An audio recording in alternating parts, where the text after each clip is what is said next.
Welcome to Guide Guru. We hope this video helps. You start by finding the error marks so you can fix them quickly. Open the workbook, enable editing, and look for the green triangle in the cell corner or the error indicator icon.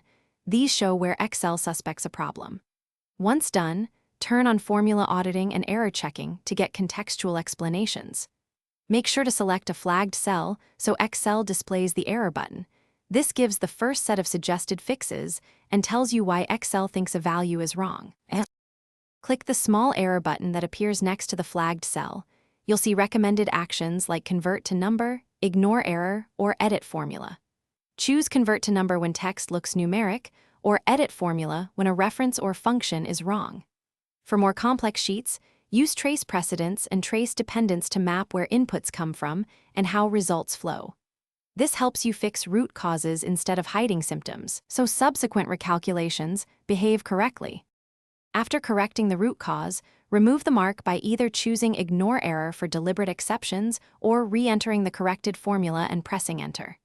Make sure to use value or number value if numbers are stored as text.